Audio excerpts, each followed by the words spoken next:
महाराष्ट्र राज्यातील विद्यार्थ्यांच्या न्याय हक्कासाठी आरटीई कायद्यात केलेला बदल रद्द करून सन 2009 मध्ये संसदेत पारित झालेल्या कायद्याची अंमलबजावणी करावी यासाठी आज ठाणे जिल्हाधिकारी कार्यालयाबाहेर शेकडो पालकांच्या वतीने लक्षवेधी आंदोलन करण्यात आले। यावेळी प्रशासन आणि मुख्यमंत्र्यांनी आमची मागणी मान्य न केल्यास उपोषण करण्याचा इशारा या आंदोलनकर्त्यांनी दिला आहे।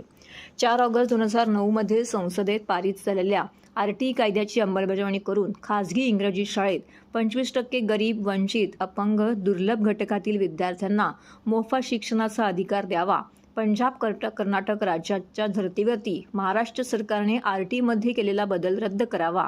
आरटीईमधून खासगी शाळेत शिक्षण घेत असलेल्या विद्यार्थ्यांना व यापुढे आरटीईमधून शिक्षण घेणाऱ्या विद्यार्थ्यांना आरटीई कायद्याप्रमाणे मिळणाऱ्या सर्व सुविधा शालेय प्रशासनाने देण्यात याव्यात आणि आरटीई कायद्यातून विद्यार्थ्यांना सुविधा न देणाऱ्या विद्यार्थ्यांना पालकांना वेठीस धरणाऱ्या शालेय शिक्षण संस्थेची मान्यता रद्द करावी।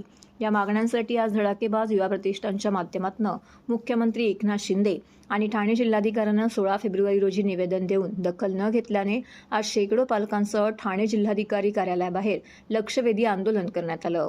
आमच्या आंदोलनाची दखल जर मुख्यमंत्री आणि शासनाने घेतली नाही तर उपोषणाचा इशारा या पालकांनी आणि या संघटनेने यावेळी दिला आहे।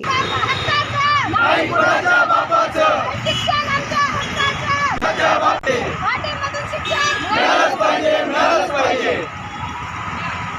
मुख्यमंत्री जागे व्हा शिक्षण मंत्री जागे व्हा।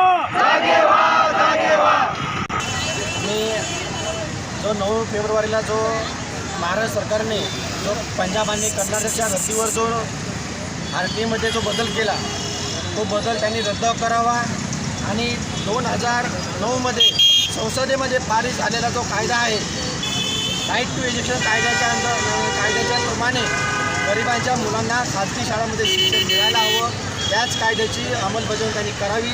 यासाठी आम्ही धडाकेबाज युवा पक्षांच्या माध्यमातून 16 तारखेला मुख्यमंत्री साहेब आणि जिल्हाधिकारी साहेब सर्वांना निवेदन दिले होते, तरी देखील त्यांनी कोणत्याही प्रकारची दखल न घेतल्याने आज आम्ही इथे महाराष्ट्र गव्हर्नमेंटचं लक्ष वेधण्यासाठी त्यांनी या गरिबांच्या मुलांकडे पाहण्यासाठी गरीब विद्यार्थ्यांना न्याय देण्यासाठी लक्षवेधी आंदोलन करत आहोत।